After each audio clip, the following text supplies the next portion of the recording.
میرے نبی نے فرمایا قیامت کے دن میں اٹھوں گا، میرے دائیں طرف سے ابو بکر اٹھے گا، میرے بائیں طرف سے عمر اٹھے گا۔ حضرت بلال کی قبر ملک شام میں ہے، لیکن میرے نبی نے فرمایا بلال میرے قدموں سے اٹھے گا، مدینے سے اٹھے گا۔ ہائے ہائے، اب نے کہا لوگ پیدل چلیں گے، میں براق پہ چلوں گا، بلال میرے آگے سرخ اونٹنی پہ سوار چلے گا۔ جب میدان معشر میں پہنچیں گے تو بلال اونٹنی پہ کھڑے ہو کے کانوں میں انگلیاں دے کے اذان دے گا۔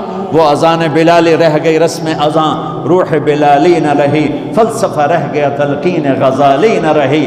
وہ اذان بلالی ہم سب سنیں گے جب کہیں گے اشہد ان لا الہ الا اللہ، تو سارا میدان معشر کا مرد عورت کہے گا سچ کہہ رہے ہو۔ جب کہیں گے اشہد ان محمد رسول اللہ، سارا میدان معشر کا مجمع کہے گا سچ کہہ رہے ہو۔ اس دن بلال کی اذان سننا، وہ غلام ہو کر محبوب ہوئے، حبیب ہوئے، پیارے ہوئے۔ جب ہائے ہائے ظہر کی نماز کی اذان دینے لگے، اللہ کے نبی کا انتقال ہو چکا ہے، جب اشہد ان محمد پر پہنچے تو روتے روتے روتے آواز بند ہو گئی، اور جلدی سے اذان پوری کر کے نیچے آئے، کہا آج کے بعد قسم اٹھاتا ہوں اذان نہیں دوں گا، میرا نبی نہیں ہے تو اذان بھی نہیں ہے۔ اور حضرت ابو بکر سے اجازت لے کر جب وہ خلیفہ بن گئے، جہاد پہ چلے گئے، 6 مہینے تک آئے نہیں۔ لاکھوں صحابہ جہاد میں گئے، کسی کو میرے نبی خواب میں نہیں آئے، صرف بلال کو آئے۔ بلال یہ کیا بے وفائی، ہم سے ملنا ہی چھوڑ دیا، ہمارے پاس آنا ہی چھوڑ دیا۔ آنکھ کھلی تو ان کو یوں لگا جیسے اللہ کے نبی زندہ بلا رہے ہیں، یا رسول اللہ میں آ گیا، یا رسول اللہ میں آ گیا۔ اور اسی وقت اونٹنی کو بھگایا۔ 21 دن کا سفر، 21 دن کا سفر 7 دن میں کیا، 7 دن صرف نماز اور پیشاب کے لیے اترتے تھے اور بھگاتے بھگاتے بھگاتے۔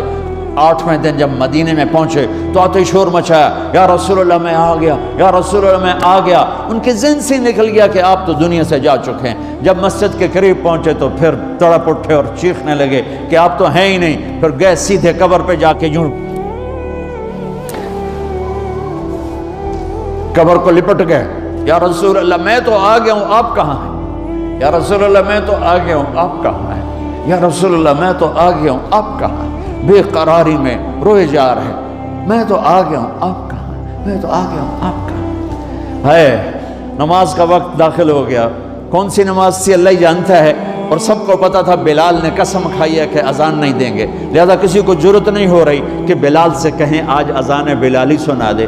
تو چند صحابہ کو خیال آیا کہ نبی کے نواسوں کو سفارشی بناتے ہیں، حسنین۔ آپ نے فرمایا میری آنکھوں کی ٹھنڈک حسن اور حسین، میرے جنت کے پھول حسن اور حسین۔ آپ ان دونوں کو اٹھاتے اور دونوں کو سینے سے لگاتے اور کہتے ہیں اللہ میں ان سے پیار کرتا ہوں، تو بھی ان سے پیار فرما، اور جو ان سے پیار کرے ان سے بھی پیار فرما، اور جو ان سے بغض رکھیں ان سے بغض رکھ، جو ان سے نفرت کریں ان سے نفرت کر، جو ان سے پیار کریں ان سے پیار کر۔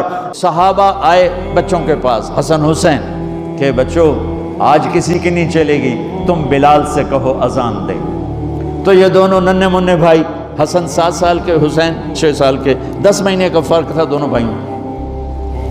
چچا ایک درخواست، کہ میرے ماں باپ آپ پہ قربان، آپ درخواست کیوں کہہ رہے ہیں؟ آپ امر کریں، آپ حکم کریں۔ کہنے لگے جیسے آپ ہمارے نانا کے لیے اذان دیتے تھے آج ہمارے لیے دے دو۔ تو ایک دم وہ رونے لگے بلال، کہا ہائے میرے بچوں، میں نے قسم اٹھائی تھی کہ میں اللہ کے نبی کے بعد کبھی اذان نہیں دوں گا، لیکن تم پہ تو ہزاروں قسمیں قربان ہیں، میں اپنی قسم توڑتا ہوں اور اذان دیتا ہوں۔ جب وہ چڑھنے لگے اس بی بی کے گھر، قریب ایک انصاری عورت کا گھر تھا جس کی چھت پہ چڑھ کے اذان دیا کرتے تھے، تو سانس رک گئے سب کے، آنکھیں پھٹ گئیں، اور وہ یوں منظر دیکھ رہے کہ آج بلال تو ہے، محمد مصطفیٰ نہیں ہے۔ آج اذان بلالی تو ہوگی لیکن محمد مصطفیٰ کی جھلک نہ ہوگی۔ جب انہوں نے کانوں میں انگلیاں، جب انہوں نے اللہ اکبر کہا تو مدینے میں گھر گھر ماتم بچھ گیا، عورتیں بھی چیختی ہوئی گھروں سے باہر نکل آئیں، سارے مدینے کی گلیوں میں چیخ و پکار مچ گئی۔ اور یوں سب کو لگا جیسے محمد مصطفیٰ زندہ ہیں اور ان کا زمانہ ہے، لیکن آپ تو جا چکے تھے۔ یہ بلال کو جو رتبہ میرے رب نے دیا، یہ غلامی مصطفیٰ کی وجہ سے دیا ہے۔ آپ سب میرے بھائی بہن بیٹھے ہو، میرے بچے بچیاں بیٹھے ہو، اپنی زندگی کی قیمت لگاؤ، اور یہ قیمت پیسے سے نہیں ہے، پاؤنڈ سے نہیں ہے، ڈالر سے نہیں ہے، ڈگریوں سے نہیں ہے، یہ غلامی مصطفیٰ سے ہے۔ یہ محمد